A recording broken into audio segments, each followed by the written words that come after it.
NEP नया कुछ नहीं है, एनईपी पुरानी व्यवस्थाओं से जोड़ने का है। फॉरेन यूनिवर्सिटीज़ को हम परमिशन दे देंगे अपने यहाँ कैंपस खोलने की। ऑक्सफोर्ड ने अपना कैंपस इंडिया में खोला, तो क्या ऐसा नहीं होगा कि गैप बहुत ज़्यादा बढ़ जाएगा, कि इम्बैलेंस हो जाएंगी चीज़ें पैशन और प्रैक्टिकलिटी के बीच फंसे हुए जो स्टूडेंट्स होते हैं उनके लिए आप क्या कहना देखिए, चाहेंगे? एनईपी पैशन को सपोर्ट करती है, पैशन एक्सीलेंस की तरफ ले जाता है आपको। जी बिल्कुल। धर्मों के लिए गीता, बाइबल, कुरान है, शिक्षा के लिए एनईपी है। डिप्रेशन में आ जाते हैं, स्ट्रेस लेते हैं बहुत ज़्यादा, ये कैसे दूर होगा? देखिए, स्ट्रेस, एंजाइटी, डिप्रेशन बड़ी कॉमन साइकोलॉजिकल कंडीशंस हैं। आज की जनरेशन हमको लगता है कि सिर्फ एजुकेशन स्ट्रेस है। स्ट्रेस का मेन कारण है कि बच्चे अपनी बात शेयर नहीं कर पा रहे। पहले ऐसा नहीं था कि हम 2 डिग्री अलग अलग, लीगल वैलिड नहीं था, एक टाइम एक ही डिग्री करेंगे। तो कोडिंग और एआई ये जैसे अब इन्हीं का ज़माना है आने वाले समय में, तो क्या एआई और कोडिंग का कुछ मैंडेटरी किया गया है?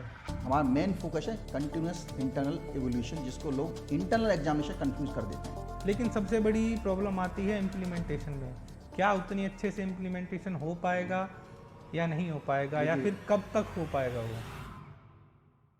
एजुकेशन सोसाइटी का रिफ्लेक्शन होती है और सोसाइटी एजुकेशन का रिफ्लेक्शन या एजुकेशन का रिजल्ट।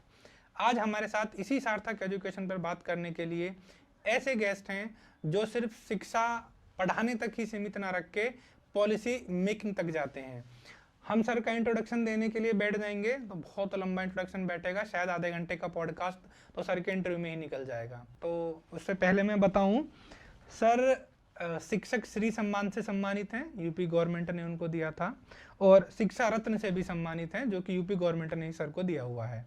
सर की म्यूजिक पे बहुत शानदार रिसर्च है। अगर मैं एजुकेशन के डिपार्टमेंट की बात करूं तो सर बहुत बड़ा नाम है। दिनेश चंद शर्मा जी, सर स्वागत है बहुत बहुत आपका। थैंक यू, आपने अपना इतना कीमती समय दिया। और जैसे कि हम एनईपी पे बात करने वाले हैं, तो मेरा सबसे पहला क्वेश्चन और सबका ही क्वेश्चन ये होता है कि एनईपी के थ्रू क्या मंशा है गवर्नमेंट की, क्या चीज़ें हैं जो गवर्नमेंट पहले एजुकेशन सिस्टम को बदलकर एनईपी लेकर आया है? देखिए, एनईपी नया कुछ नहीं है, एनईपी पुरानी व्यवस्थाओं से जोड़ने का है। जैसे हम नालंदा तक्षशिला की बात करें तो जो कुछ व्यवस्थाएं पहले थी उनको नए ढंग से लागू करने की है। उदाहरण के लिए, पहले विषय चुनने की आज़ादी थी, वर्तमान व्यवस्था में विषय चुनने की आज़ादी नहीं है जी। स्किल ओरिएंटेड एजुकेशन थी, रिसर्च थी, आज हम उसे रिसर्च वर्ड कहते हैं, लेकिन इनोवेशन करने के डिफरेंट माध्यम थे। तो उन सबको ग्राउंड लेवल पर जोड़ा गया है, जो बीच में हट गया था। बीच में लर्निंग मोड पे आ गई, कहते हैं रोट लर्निंग, कि आपको एग्जामिनेशन देना है यूनिवर्सिटी का और पास करके डिग्री लेनी है। अब उससे स्विच होना है, क्योंकि एनईपी का अगर डॉक्यूमेंट आप पढ़ें तो शुरुआत में उन्होंने कहा है कि हमारा जो सिस्टम खराब हुआ, डिटोरिएट हुआ, उसका सबसे बड़ा कारण क्या था? रोट लर्निंग, यानी एग्जामिनेशन सिस्टम। जी। हमारा फोकस एग्जामिनेशन शिफ्ट हो गया था, एनईपी उसको शिफ्ट कर रही है स्किलिंग पे, इंटरनल एवोल्यूशंस पे, डिफरेंट डायरेक्शन में बच्चों को एवोल्यूशन करना है। जैसे आपने एग्जामिनेशन चेंज करना है उनको। जैसे आपने तक्षशिला और नालंदा की बात करी, तो मैं यहीं से शुरू करता हूँ। तक्षशिला और नालंदा में पूरे वर्ल्ड से पढ़ने के लिए स्टूडेंट्स आते थे, तो क्या एनईपी में ऐसी व्यवस्थाएं होंगी कि फॉरेन से स्टूडेंट्स हमारे इंडिया में पढ़ना है? क्योंकि अगर हम आज के परिप्रेक्ष्य में देखें तो बाई चॉइस तो कोई नहीं आ रहा है, बाई चांस है कोई जो पढ़ रहे हैं, तो क्या इस पर कुछ होगा? बिल्कुल। देखिए, अगर आज की बात करें, लगभग हमारे पास 50,000 स्टूडेंट हैं पूरे देश में, माने उसमें मेजॉरिटी हमारे 7 कंट्रीज़ के हैं और सबसे ज़्यादा 27,000 के आसपास नेपाल के हैं जी। एनईपी जो टारगेट कर रही है वो इंडियन नॉलेज, ट्रेडिशन, कल्चर जी, इनके साथ साथ जो मॉडर्न टूल्स हैं, एआई है, ब्लॉकचेन है, इन सबको टारगेट करके इस ढंग से लेके आ रही है कि बाहर के बच्चे जब हम देंगे तो हमारे यहाँ पढ़ने आएंगे। तो फॉरेन स्टूडेंट का रीच बढ़ाना ये एनईपी के एक ऑब्जेक्टिव में से एक है, जिसमें कहा भी गया है कि शिक्षा का अंतर्राष्ट्रीयकरण, कि हमारे बच्चे बाहर न जाएं बल्कि वहाँ के बच्चे हमारे यहाँ, या वो यूनिवर्सिटीज़ हमारे यहाँ हमारे से कोलैबोरेट करें और इस एजुकेशन सिस्टम को आगे ले जाएं। इसमें क्या है, पहले जो मैंने पढ़ा तो एक था कि अगर कोई फॉरेन यूनिवर्सिटी इंडिया में भी ब्रांच खोलने चाह रही है, जैसे कैम्ब्रिज की बात कर लें, हम ऑक्सफोर्ड की बात कर लें, तो एक सिक्योरिटी मनी उनको शायद देनी होती थी इंडिया में। अब गवर्नमेंट ने बोला है कि जो वर्ल्ड की टॉप 50 यूनिवर्सिटीज़ हैं वो बिना किसी सिक्योरिटी मनी दिए इंडिया में अपनी ब्रांच खोल सकते हैं। नहीं, देखिए, एनईपी का मतलब यूनिवर्सिटी खोलने का सब्जेक्ट जो है स्टेट और सेंट्रल दोनों से मिलकर चलता है जी। इस सेंट्रल गवर्नमेंट ने एक पोर्टल बनाया है जिसके थ्रू 15 टॉप 500 यूनिवर्सिटीज़ उन्होंने खोला हुआ है। अगर वो इंडिया में कैंपस खोलेंगे, जैसे वेस्टर्न सिडनी अभी ग्रेट नोएडा हमारे खोला हुआ है कैंपस, तो वो अगर यहाँ खोलेंगे तो गवर्नमेंट में फैसिलिटेट करेगी बहुत सी चीज़ों में जी। और उत्तर प्रदेश सरकार ने भी एक अपनी पॉलिसी लेके है जिसका नाम दिया हायर एजुकेशन इंसेंटिव पॉलिसी जी, जिसमें universities, foreign university, top university खोलने के लिए, या अनसर्व डिस्ट्रिक्ट यानी उत्तर प्रदेश के वो डिस्ट्रिक्ट जहाँ कोई यूनिवर्सिटी नहीं है, वहाँ सरकार 200 करोड़ तक का हेल्प करेगी उस यूनिवर्सिटी को बनाने के लिए। तो नई यूनिवर्सिटी खोलने के लिए सेंट्रल गवर्नमेंट और स्टेट गवर्नमेंट दोनों अपने तरफ से प्रयास कर रहे हैं। तो सर जो फॉरेन यूनिवर्सिटी अपनी ब्रांच खोलेगी, सपोज कीजिए ऑक्सफोर्ड ने अपनी ब्रांच खोल ली, तो इंडिया की जो यूनिवर्सिटी होंगी उनसे कंपटीशन होगा, तो क्या वो एनईपी फॉलो करेंगी जो फॉरेन यूनिवर्सिटी अपनी यूनिवर्सिटी यहाँ खोलेगी अपनी देखिए, ब्रांच में? एनईपी हम फॉलो करने की जो बात करते हैं ऑलरेडी सिस्टम है। जी वहाँ विषय चुनने की आज भी आज़ादी है, वहाँ मेजर माइनर आज भी होते हैं, कोर इलेक्टिव आज भी होते हैं। बेसिकली मैं कई बार कहता हूँ कि जो हमारा सिस्टम था वो बाहर लेके उन्होंने अडॉप्ट किया, हमने सिस्टम को छोड़ दिया। अगर हम बात करें तो जब ब्रिटिश ने हम पर राज किया उन्होंने, तो वहाँ 2 यूनिवर्सिटी थी, कैम्ब्रिज भी थी और लंदन भी थी, यूनिवर्सिटी ऑफ लंदन। तो उन्होंने उसको बोरो किया। हर एक दोनों यूनिवर्सिटी का ऑब्जेक्टिव अलग था। उनका ऑब्जेक्टिव था कि हमें यहाँ वो लोग मिलें जो हमारे रूल को फॉलो करें जी। तो उन्होंने वो पद्धति हमारे लागू की जिससे हम आगे लेके चले।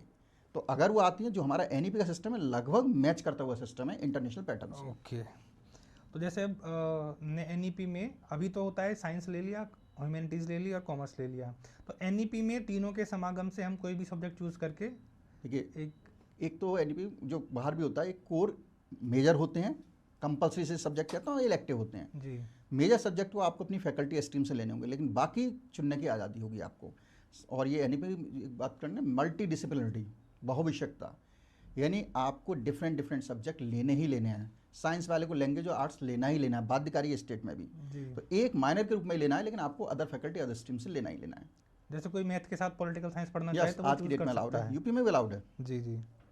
अच्छा, जैसे बच्चों को में साइंटिफिक और टेक्निकल एक टेम्परामेंट बनाने के लिए, क्योंकि साइंटिफिक टेम्परामेंट नहीं है, जैसा आपने बताया कि बस हम कि पढ़ना है और डिग्री ले लेनी है, तो टेम्परामेंट बच्चे में आते नहीं हैं, तो साइंटिफिक टेम्परामेंट पैदा करने के लिए इसमें कुछ ऐसी चीज़ें हैं जो हाँ स्कूल लेवल पे बच्चों को सिखाएगा?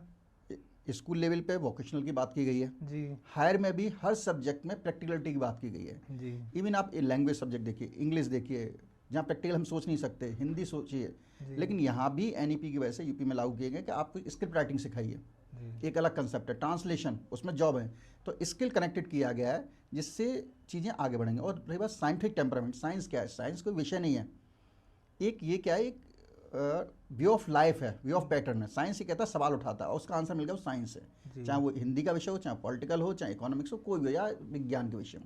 तो इसका ऑब्जेक्टिव ये है कि बच्चों को क्वेरी रेज करना है, साइंटिफिक टेम्परामेंट बढ़ाना, कि कैसे वो सवाल पूछें जिससे वो आगे लेके जाएं। तो कोडिंग और एआई, ये जैसे अब इन्हीं का ज़माना है आने वाले समय में, तो क्या एआई और कोडिंग का कुछ मैंडेटरी किया गया है?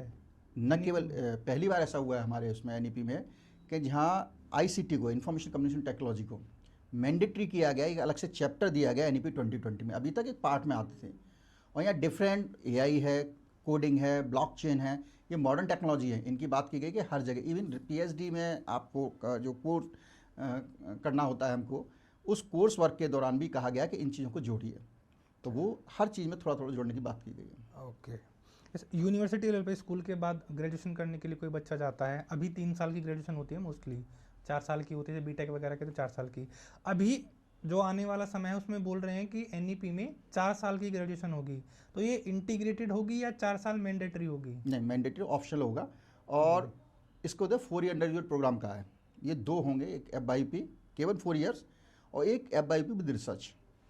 जो एफवाईपी विद रिसर्च करेंगे बच्चे 4 साल की डिग्री, उन्हें पीजी करने की जरूरत नहीं, वो सीधे पीएचडी में एडमिशन ले सकते हैं सीधे। और इस साल से नेट जीआर भी अलाउड हो गया है, यानी 4 साल की अगर विद रिसर्च वाली डिग्री करके आएगा तो सीधे नेट जीआर में जा सकता है। और जो नई गाइडलाइन आ रही है प्रोग्रेशन की, यानी सिलेक्शन का क्राइटेरिया असिस्टेंट प्रोफेसर के लिए बहुत मैंडेटरी था, वहाँ भी इसको इंट्रोड्यूस किया जा रहा है कि एफवाईपी पैटर्न पे लेके आइए, ताकि बिना पीजी के वो जा सकें। हाँ, एफवाईपी वाला बच्चा चाहे तो 1 साल की पीजी कर सकता है, लेकिन उसको ऑप्शन है कि सीधे पीएचडी कर सकता है, सीधे आगे जा सकता है। 4 साल के प्रोग्राम के बाद सीधे पीएचडी। हमने जो सिस्टम अडॉप्ट किया है, हमने एग्जिट सिस्टम अडॉप्ट किया है। एनईपी की विशेषता भी है कि बच्चे की पहले क्या होता है, ड्रॉप आउट हो गए, लड़कियाँ शादी हो गई, फर्स्ट ईयर में सेकंड में छोड़ गए, उनकी पढ़ाई बेकार हो जाती थी। अब ऐसा नहीं, 1 साल पे जाएंगे सर्टिफिकेट, 2 साल पे डिप्लोमा, किसी भी, और वापस भी आके उस पढ़ाई को पूरी कर सकते हैं, उन्हें डिग्री मिलेगी। और ऐसे 3 साल पे डिग्री, 4 साल पे एग्जिट करते हैं, 4 ईयर अंडरग्रेजुएट प्रोग्राम, 5 साल पे जाते हैं वो पीजी की डिग्री दे देंगे। तो हर ऑप्शन पे एग्जिट ऑप्शन देके उसको अलाउ किया गया है कि आप कोई सी जगह छोड़ के जाइए, आपको उसके अकॉर्डिंग डिग्री मिल जाएगी। हर स्टेप पे एग्जिट का ऑप्शन है? यस, हर लेकिन साल, वो हर स्टेप 1 साल का है। हाँ, 1 साल करेंगे annual डिप्लोमा, फिर सर्टिफिकेट, फिर डिप्लोमा, फिर डिग्री, फिर पीजी, एफवाईपी, फिर देन पीएचडी। ये ओके।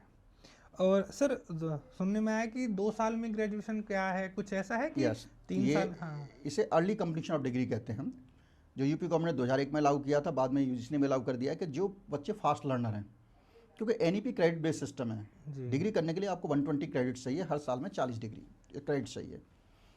किसी बच्चे ने और ये कर दिया कि ऑनलाइन क्रेडिट्स 40% अलाउड है। कोई बहुत अच्छा पढ़ने वाला बच्चा है, उसने अपने क्रेडिट मैच करके वो कोर्सेज, ऑनलाइन कोर्सेज लाइक स्वयं से कर लिए, उसने वो क्रेडिट वहाँ से ले लिए, वो यूनिवर्सिटी को देगा, तो वो 3 साल की डिग्री 2 साल में जी। और 4 साल की डिग्री 3 साल में कर सकता है। रिक्वायर्ड क्रेडिट उसने अगर ऑनलाइन मोड से कर लिए, तो ये फास्ट लर्निंग के लिए व्यवस्था दी गई है। तो जो ये ABC है, एकेडमिक बैंक ऑफ क्रेडिट, क्या ये इसी का पार्ट है? इसको थोड़ा सा एक्सप्लेन Yes. कीजिए ABC। देखिए, एकेडमिक बैंक ऑफ क्रेडिट को आप समझ सकते हैं जैसे अकाउंट, बैंक अकाउंट होता है। जी।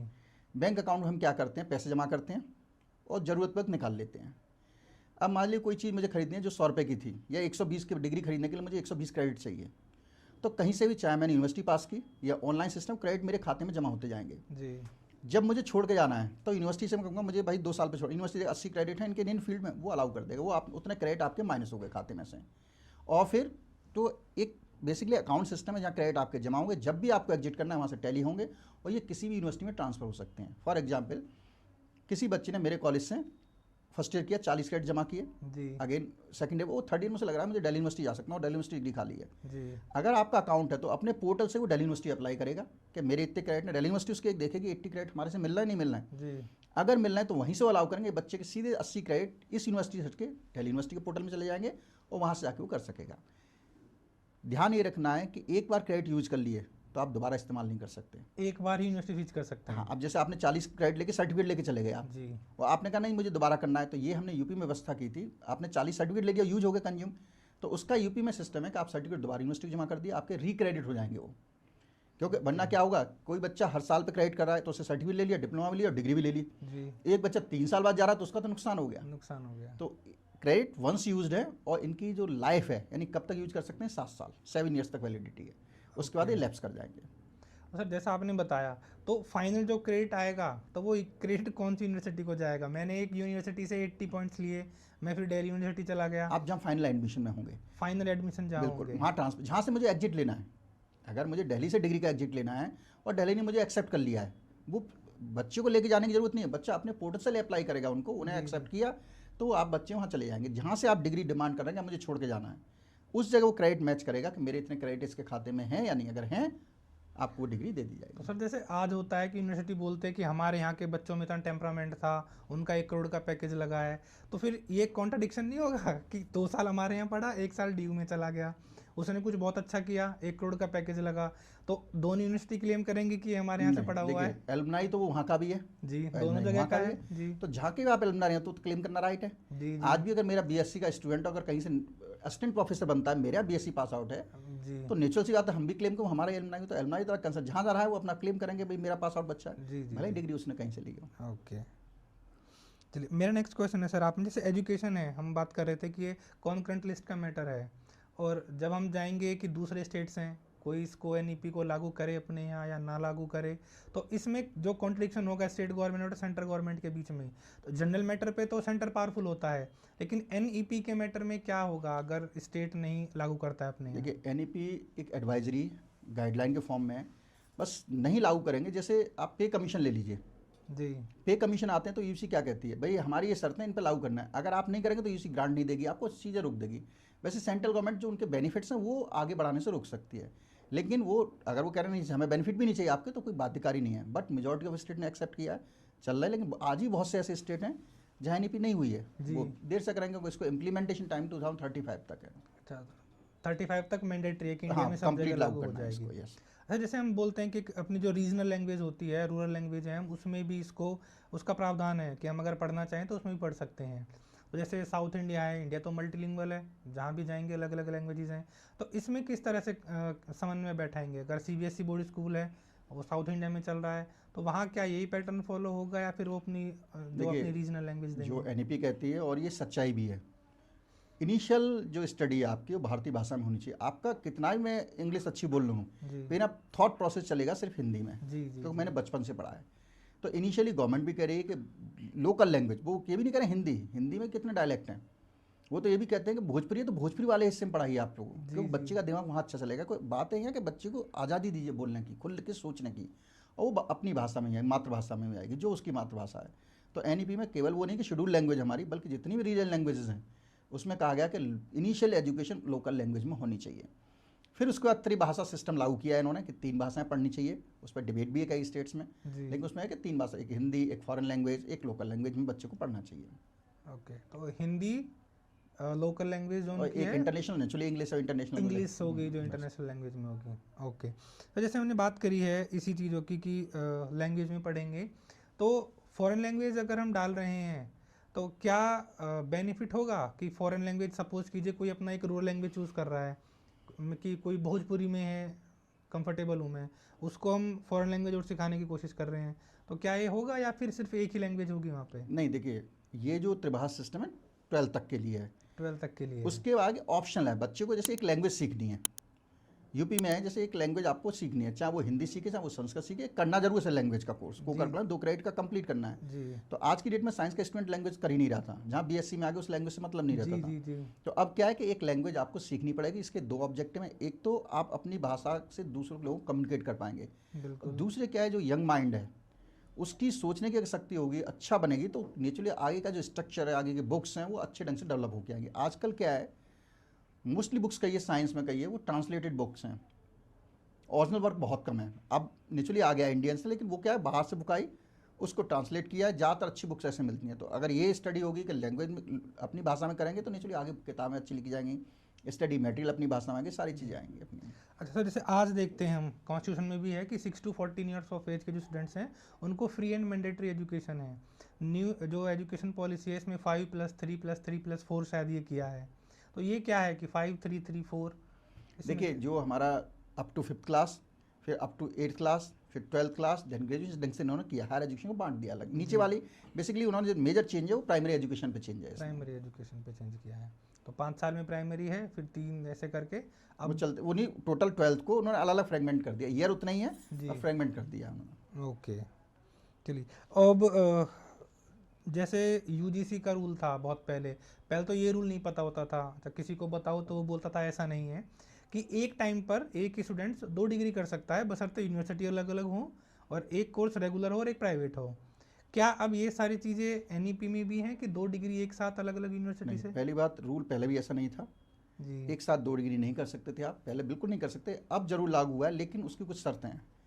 जैसे आप ऑफ कैंपस में 1 डिग्री कर सकते, उसका कि ऑनलाइन कर सकते हैं, जी तो उसकी जी। अलग से 12 डिग्री गाइडलाइन है। उन गाइड ऐसा नहीं है रैंडमली, मान ली मैं एक कॉलेज से मायावती कॉलेज पढ़ रहा हूँ, दूसरा मान ली नोएडा कॉलेज, ऐसा नहीं कर सकते आप। उसकी कुछ शर्तें फॉलो करें तब आप डिग्री, यानी एक इग्नू से कर सकते हैं, एक रेगुलर कोर्स कर सकते हैं। आज डेट में ये अलाउड है, उसमें कंडीशंस दी हुई हैं। लेकिन डिग्री यूनिवर्सिटीज अलग अलग होनी हाँ चाहिए। बिल्कुल हो सकते हैं। अब जैसे ऑनलाइन डिग्री एक इग्नू से कोई कर रहा है, जी। एक ट्रेडिशनल कोर्स से कर रहा है, तो कर सकता है, वो अलाउड है उसमें। एक ऑनलाइन और एक ऑफलाइन कर सकते हैं, दोनों अलग अलग अलग अलग है, बिल्कुल। पहले ऐसा नहीं था कि हम 2 डिग्री अलग अलग लीगल वैलिड नहीं था, एक टाइम में एक ही डिग्री करेंगे। अच्छा, अब ये 12 डिग्री गाइडलाइन है बकायदा गवर्नमेंट ऑफ इंडिया की, उस गाइडलाइन को फॉलो करते हुए आप 2 कर सकते हैं। जैसे यूजीसी है, एआईसीटी है, अब इनको खत्म करके सिर्फ एक ही एचईआईसी शायद बनाया जा रहा है, इसके बारे में थोड़ा बताइए कि ये क्या है बॉडी? देखिए अभी ये प्रैक्टिकल नहीं हुआ है, नेचुरली आपने देखा होगा लास्ट सत्र में अभी उसको चला गया है, जी, समिति जी, को चला गया है।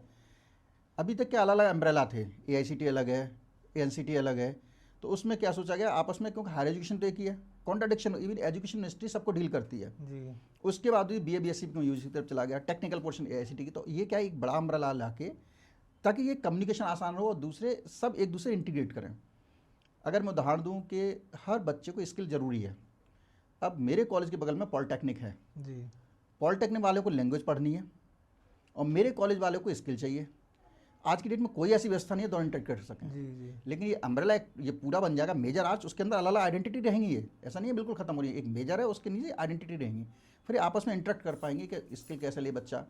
अब बेनिफिट क्या होगा कि पॉलिटेक्निक वाले हमारे अंग्रेजी पढ़ सकते हैं, हमारे बच्चे उनके यहाँ स्किल कर सकते हैं, बिना कोई फैकल्टी अपॉइंट किए इंफ्रा बनाए हुए आपस में एक्सचेंज कर सकते हैं नियर बाई। तो सभी चीज़ आ जाएंगे इसके अर्थ में, जिस मेडिकल छोड़ के और लॉ छोड़ के, जितना मुझे पता है, 2 छोड़ के सब सारे इस अर्थ में आ जाएंगे। ओके, तो यूजीसी रहेगा या फिर यूजीसी जो एक उसका नॉमेनक्लेचर, एक मेन बॉडी वही है, उसका नाम चेंज हो रहा है, उसके अम्ब्रेला में हायर एजुकेशन अलग हुआ, टेक्निकली सब अलग अलग बॉडी बन जाएंगे उसके। जैसे एचआरडी मिनिस्ट्री थी उसको हाँ, खत्म करके मिनिस्ट्री ऑफ education। एजुकेशन कर दी गई है।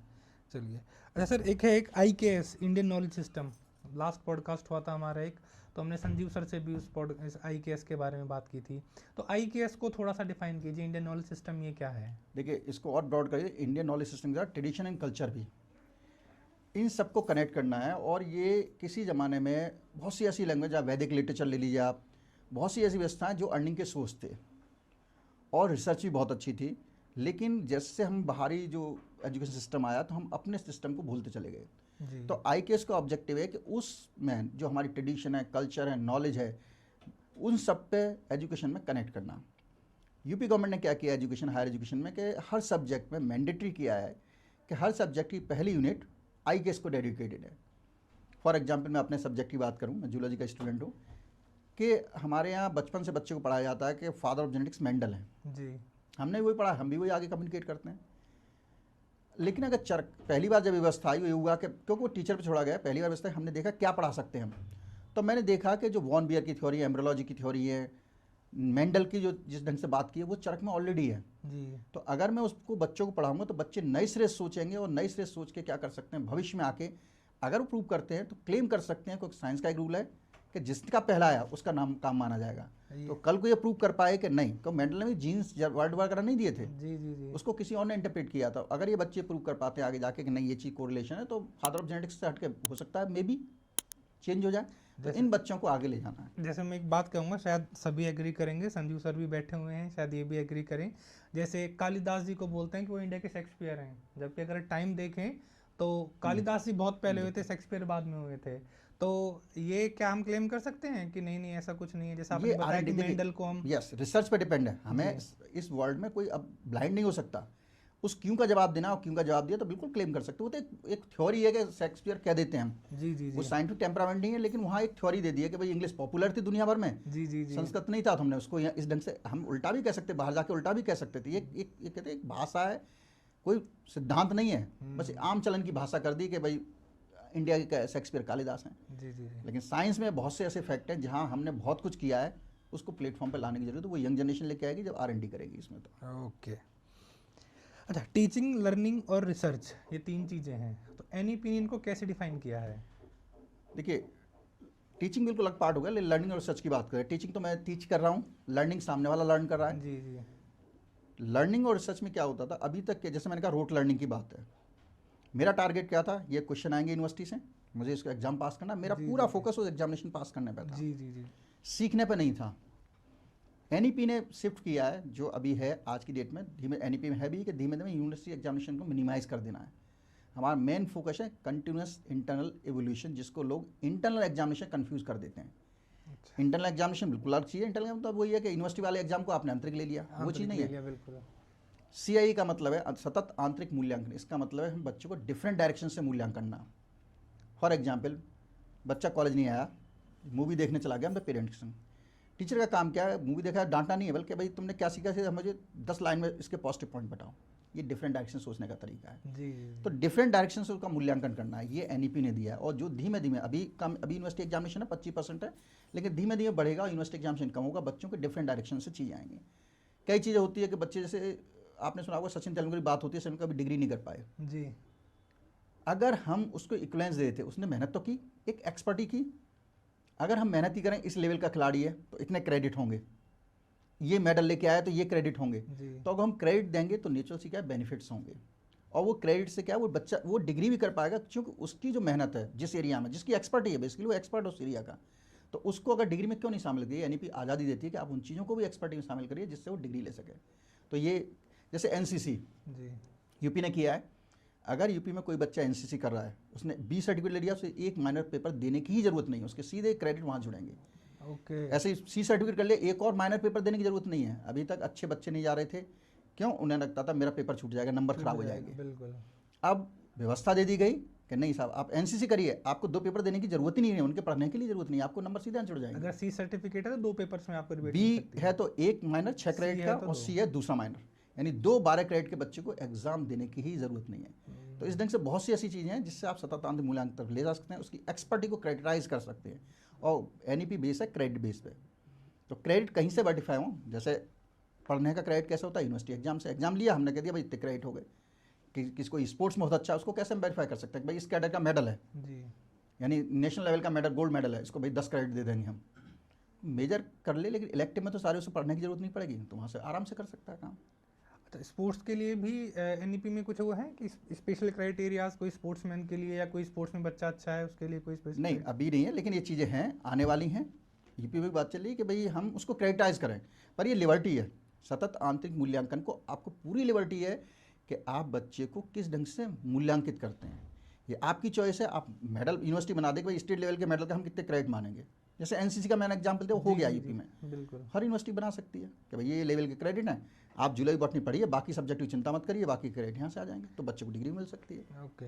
एनसीसी के सी सर्टिफिकेट का तो बहुत पहले भी था, अगर किसी के पास सी सर्टिफिकेट है तो वो डिफेंसेस में नहीं, जो वो जॉब है। डायरेक्ट हाँ, एसएसबी, ये वो वो सिर्फ स्किल, जॉब लेकिन के लिए डिग्री नहीं था। मिलेगी उसे। अब डिग्री के 12 क्रेडिट उसको अच्छा, मिल जाएंगे। तब जॉब के लिए था, अब अगर डिग्री अब लेना जॉब चाहे है, तो जॉब उसके तो लिए। आज भी है उसको, जी, जी, लेकिन जी। वो डिग्री भी उसको आसानी से मिल जाएगी। ओके। मैं एक पर्सनल सलाह मांगना चाहूँगा बच्चों के लिए, जो एक पैशन और प्रैक्टिकलिटी के बीच फंसे हुए जो स्टूडेंट्स होते हैं, उनके लिए आप क्या कहना देखिए, चाहेंगे? एनईपी पैशन को सपोर्ट करती है, पैशन एक्सीलेंस की तरफ ले जाता है आपको। जी बिल्कुल। प्रैक्टिकलिटी का मेन ऑब्जेक्टिव क्या होता है कि वो स्किल की तरफ, मैंने अर्निंग की तरफ, दोनों ऑप्शन दिए हुए हैं। लेकिन पैशन को फॉलो करेंगे तो आप लाइफ को नई डायरेक्शन नहीं बल्कि दुनिया को नई डायरेक्शन देंगे। एग्जैक्टली। और प्रैक्टिकल को फॉलो करेंगे तो प्रैक्टिकलिटी में अर्निंग तो अच्छी कर सकते हैं आप, लेकिन एक लिमिट होगी उसकी। तो फॉलो बच्चों को पैशन करना चाहिए। सर, एक क्वेश्चन और है, बार बार मन में आता है कि फॉरेन यूनिवर्सिटीज़ को हम परमिशन दे देंगे अपने यहाँ कैंपस खोलने की। ऑक्सफोर्ड ने अपना कैंपस इंडिया में खोला, तो इंडिया की जो यूनिवर्सिटी पढ़ा रही है, तो दोनों के एजुकेशन में बहुत गैप है। तो क्या ऐसा नहीं होगा कि गैप बहुत ज़्यादा बढ़ जाएगा, कि इम्बैलेंस हो जाएंगी चीज़ें, एक ज्ञान बहुत ज़्यादा, एक बहुत कम? तो ये जो एक शैक्षणिक योग्यता होती है, या शैक्षणिक ज्ञान बोलें उसको डिसबैलेंस तो नहीं करेगा? क्या गैप तो नहीं होगा दोनों के बीच में? नहीं, देखिए, इम्बैलेंस नहीं होगा, उसके दो फायदे होंगे। जी पहली बात, अगर हम बात करें तो हमारी यूनिवर्सिटी को उनके स्तर पे आना पड़ेगा। बिल्कुल। अगर कंपटीशन है, बच्चे को ये नहीं मतलब ये जो अच्छी देगा वो आएगा। दूसरे, जो कैम्ब्रिज में, ऐसा नहीं कि बच्चा आज कैम्ब्रिज जा रहा, मेजॉरिटी बच्चे जो कैम्ब्रिज जा रहे हैं उनका कैंपस यहाँ मिलेगा। तो बहुत से पेरेंट्स इसलिए नहीं भेज रहे हैं, उन्हें अच्छी डिग्री चाहिए इसलिए भेज रहे हैं। वो ये चाहते हैं मेरा बच्चा इसी देश में है लेकिन कैम्ब्रिज में ही पढ़ाना है। जी तो अगर कैम्ब्रिज का कैंपस इंडिया में खुलता है, किसी बड़ी का, MIT का खुलता है, हार्वर्ड का खुलता है, वेस्टर्न सिटी का कैंपस ओपन हो रहा है, तो जो वेस्टर्न सिटी में यूनिवर्सिटी बच्चे हमारे पढ़ने यहाँ से जा रहे थे, आप मानिए 1.5 लाख बच्चे जाना देश के, जी जी अगर 1 करोड़ का भी मैं कितना पैसा हम विदेश में भेज रहे हैं, बिल्कुल। वो सारा पैसा हम रिटेन कर पाएंगे एटलीस्ट। तो इसके बेनिफिट होंगे, कंपटीशन बढ़ेगा, एजुकेशन की क्वालिटी इंप्रूवमेंट होगी, इम्बैलेंस तो नहीं होगा। ओके। एक तो जैसे बहुत से बच्चे क्या है, सभी देखते हैं आजकल तो डिप्रेशन चारों तरफ, जब देखो पढ़ने वाले बच्चे डिप्रेशन में। तो ये जो इतना ज़्यादा डिप्रेशन आ जाता है, क्योंकि आप म्यूजिक के क्षेत्र से जुड़े रहे हैं, तो म्यूजिक का क्या महत्व हो सकता है? आपकी शोध भी म्यूजिक पे है, मैंने देखा। तो इस पे क्या म्यूजिक कैसे इम्पेक्ट कर सकता है बच्चों को, कि जो डिप्रेशन में आ जाते हैं, स्ट्रेस लेते हैं बहुत ज़्यादा, ये कैसे दूर होगा? देखिए, स्ट्रेस, एंजाइटी, डिप्रेशन बड़ी कॉमन साइकोलॉजिकल कंडीशंस हैं। जी स्ट्रेस होना अच्छी भी चीज़ है, पॉजिटिव स्ट्रेस कहते हैं वो, लेकिन ज़्यादा होना भी खराब है, वो प्रोग्रेशन में आगे की तरफ बढ़ता है। आज की जनरेशन हमको लगता है कि सिर्फ एजुकेशन स्ट्रेस है। स्ट्रेस का मेन कारण है कि बच्चे अपनी बात शेयर नहीं कर पा रहे हैं। समस्या क्या है? वो गैप, चाहे तो वो सोशल मीडिया हो गया है, वो एक गैप जनरेट हो रहा है जिससे अपनी बात डिस्कस नहीं कर पा, चाहे अपने पेरेंट्स से, अपने भाई बहन है, वो अपना डिस्कस नहीं कर पा रहे, तो वो चीज़ धीमे धीमे उनको स्ट्रेस, एंजाइटी, डिप्रेशन के फॉर्म में चली जाती है। एक कंपटीशन है, पेरेंटल कंपटीशन, सोशल कंपटीशन है। पेरेंट्स इसलिए बच्चे को टारगेट नहीं कर रहे लड़की को कि तू नहीं पढ़ पा रही तेरी शादी कर देंगे, वो इसलिए टारगेट है, पड़ोसी उनके रिश्तेदार कह रहे हैं कि बच्ची कितनी बड़ी हो रही है, कुछ नहीं कर रही, शादी कर दो इसकी। हाँ बिल्कुल बिल्कुल। पेरेंट्स नहीं चाह रहे उसकी शादी करें, लेकिन वो सोशल प्रेशर में आके शादी कर रहे हैं। तो स्ट्रेस के डिफरेंट रीजन है, खाली पढ़ाई नहीं। पढ़ाई, चूंकि बच्चा पढ़ रहा है तो हमें लगता है कि पढ़ाई फैक्टर है उसमें। रही बात संगीत की, संगीत 2 डायरेक्शन में काम करता है। एक तो सबसे बड़ा डाइवर्जन फैक्टर है, क्योंकि साइकोलॉजिकल जितने भी डिसऑर्डर उनकी एक है, अगर जिस भी व्यक्ति को अगर उसे एक्सेप्टेंस आ जाए कि मुझे ये प्रॉब्लम हो रही है, तो मान के चलिए आधा क्योर तो उसका वहीं हो गया। वो एक्सेप्टेंस नहीं आती है। संगीत क्या करता है? डाइवर्जन करता है, आपको पॉइंट से थोड़ा फोकस हटाता है। जैसे ही फोकस हटाता है, आपकी चीज़ें न्यूट्रलाइज होने लगती हैं। अब एक ये अपने आप में एक बहुत बड़ा विषय है कि कैसे बात कर ले। नटसेल में एक एग्जाम्पल मैं कोट करता हूँ कि आजकल ये सभी संगीत सुनते हैं, हम सब लोग संगीत सुनते हैं जी। अगर आप हमारी एडवाइज ये होती है कि भाई सुन भी रहे हो, चलो आप अपनी पसंद के, वो टेक्निकल में नहीं जाइए, सुन भी रहे हो, आपको चाहिए खाली ये नहीं कि स्ट्रेस से करना है, आपको अपनी वर्किंग एफिशिएंसी इंप्रूव करनी है, अपनी एनालिसिस को इंप्रूव करना है। तो आप अपने हेडफोन लगाते हुए इतना ध्यान रखिए कि वॉल्यूम वहाँ मत ले आइए कि चुटकी की आवाज़ आपको सुनाई नहीं पड़े। अगर उस प्रेशर में, उसके अंदर वॉल्यूम रखेंगे आपको, तो उस लिमिट में ले आएगा जहाँ से आपकी ब्रेन इनको सिंक करेगा और आपको इन सब चीज़ों से बढ़ाएगा। और खाली ये नहीं, नॉर्मल अच्छा बच्चा उसकी वर्किंग एफिशिएंसी बढ़ जाएगी। मतलब अगर हेडफोन लगा हुआ है, म्यूजिक चल रहा है तो चुटकी आप बजाइए। चुटकी बजाइए Yes, तो हाँ। सुनाई आनी चाहिए आपको। बस सुना, इतना वॉल्यूम रखिए। ओके, इसमें एक और दूंगा, MIT दुनिया का नंबर 1 टेक्निकल इंस्टीट्यूट है। बिल्कुल। उन्होंने अभी एक स्टडी की थी, जर्नल ऑफ न्यूरो साइंस में पब्लिकेशन भी हुआ था। उन्होंने एक स्टडी की, उसका हेडिंग जो थी अखबार में, if you want smarter kid teach them music not coding. Okay, यानी कोडिंग की जगह म्यूजिक पढ़ाइए, क्योंकि AI का ज़माना आ रहा है। AI टारगेटेड है, AI कुछ नया नहीं लेके आ रही। AI लाखों लोगों की इन्फॉर्मेशन को गैदर करके तुरंत दे रही है, लेकिन इन्फॉर्मेशन है दुनिया में वो, तब AI, अगर कोई ऐसी चीज़ है जो नहीं है, वो AI नहीं कर सकती उस पर कुछ। और म्यूजिक लर्निंग से क्या होता है, अगर बचपन से म्यूजिक लर्निंग इंट्रोड्यूस करते हैं तो दिमाग के जो साइंस वाले बच्चे जानते हैं, दिमाग में एक ग्रे मैटर होता है, एक वाइट मैटर होता है। और ये स्टडी है, प्रूवन स्टडी, कोई भी सर्च कर सकता है रिसर्च पेपर को। उसको ग्रे मैटर आपको नया करने की कुछ जो कुछ नया करा रहा हूँ, वाइट मैटर रूटीन टास्क, मैं रोज ड्राइविंग करा रहा हूँ, जो रूटीन टास्क होती रहेगी बहुत अच्छी। म्यूजिक को लर्निंग से आपका ग्रे मैटर बढ़ता है, इम्प्रूव होता है। और ग्रे मैटर ह्यूमन का मतलब है कि आप कुछ नया, कुछ डिफरेंट वो कर पाएंगे जो नॉर्मली एग्जिस्टेंस नहीं है। तो म्यूजिक आपकी लाइफ में बहुत लर्निंग एबिलिटी को बढ़ाता है। लर्निंग से क्या कहते हैं, analytic activity, new analytic innovation. अच्छा, जैसे कहावत भी है, म्यूजिक हैज नो लैंग्वेजेस, कोई लैंग्वेज नहीं है। तो ये क्या टर्म है, क्या हमारी साइकोलॉजी में जाके वो चेंज करता है, दिमाग में चेंज करता है कि म्यूजिक सुनने से एकदम अच्छा फील करते हैं? हमारा लिमिटेशन है, हम म्यूजिक के दो पार्ट हैं, एक ऑडिटरी यानी जो हम सुन पा रहे हैं जी, म्यूजिक को क्या चाहिए, एयर चाहिए, ट्रेवल। आपसे मेरी बात अगर वैक्यूम कर दूं, आप मेरी बात नहीं सुन पाएंगे। जी, जी, हमारा फोकस वहीं तक रहता है। नहीं, उसके बीच में वो चीज़ हैं जो वाइब्रेशंस हैं, वो वाइब्रेशन जिसे हम नॉन ऑडिटरी कहते हैं, वो वाइब्रेशन आपकी हेल्प करती हैं, आपकी बॉडी को हेल्प करती हैं, ब्रेन की जो alpha beta gamma theta waves को सिंक्रोनाइज करने में हेल्प करती हैं, बहुत जगह आपको बैलेंस लेके आती हैं, इक्विलिब्रियम। और बीमारी किसे कहते हैं, मोस्टली बॉडी की इक्विलिब्रियम कहीं भी बिगड़ी, जी, जी, जी, बैलेंस बिगड़ा, वो डिसऑर्डर के फॉर्म में दिखेगा आपको। तो वहाँ म्यूजिक बैलेंस लाने में बड़ा अच्छा हेल्प करता है। जी। अच्छा, एक सर जो NEP पे हम बात कर रहे थे, तो NEP में इतनी सारी चीज़ें आई हैं, नई चीज़ें हैं, सारी बहुत अच्छी चीज़ें हैं, और हम चाहते भी हैं और मानते भी हैं कि अगर NEP अच्छे से लागू हो गए तो एजुकेशन सिस्टम में बदलाव आएगा, बहुत पॉजिटिव। लेकिन सबसे बड़ी प्रॉब्लम आती है इम्प्लीमेंटेशन में।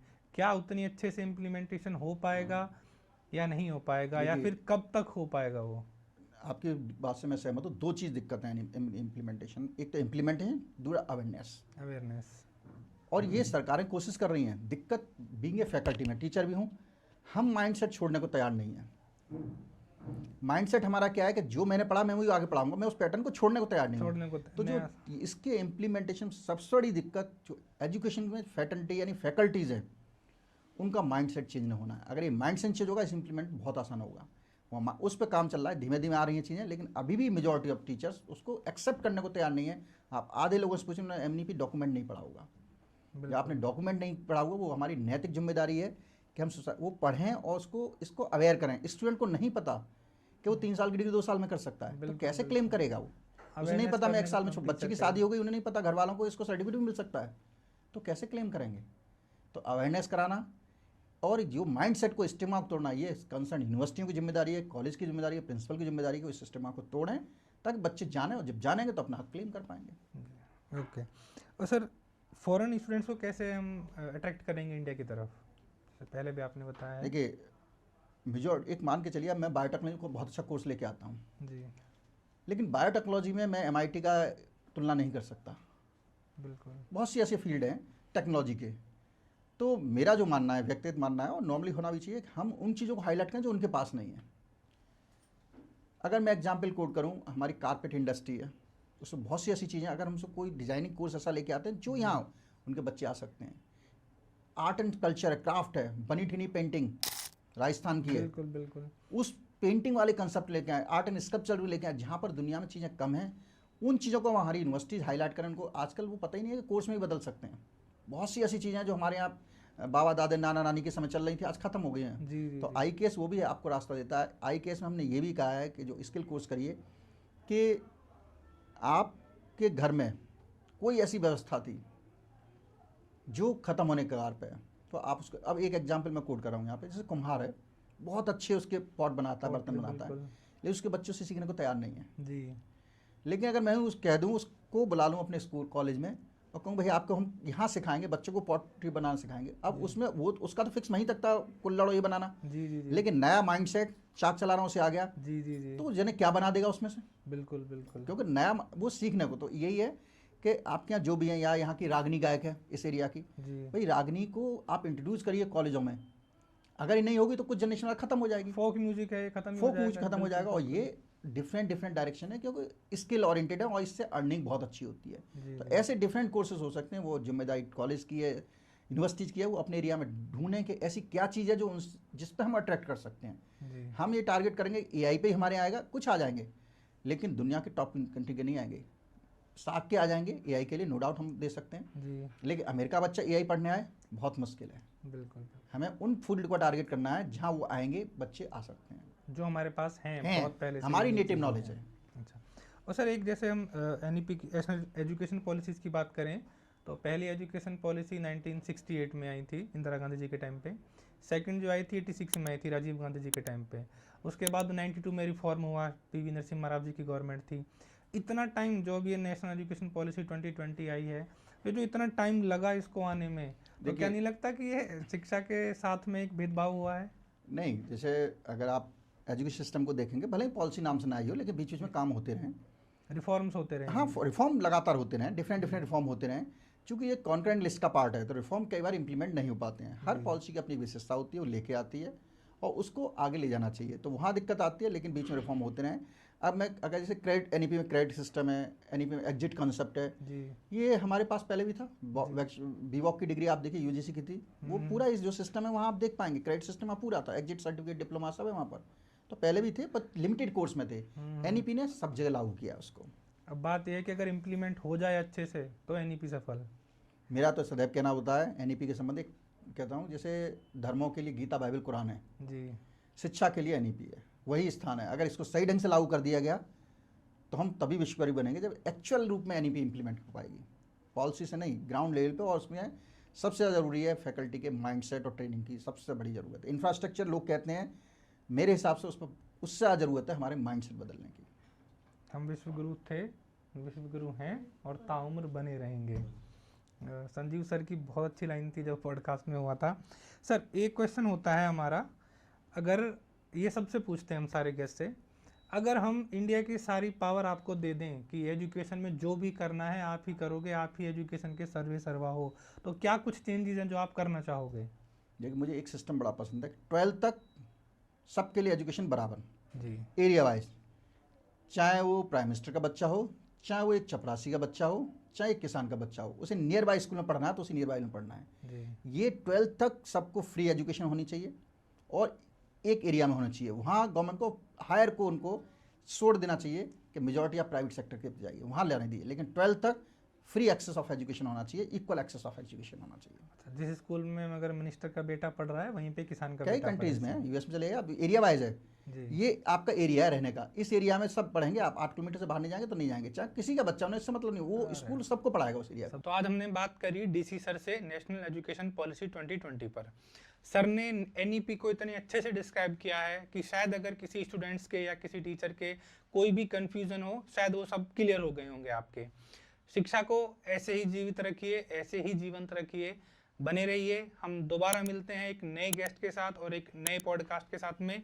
तब तक from local roots to global height, together we rise.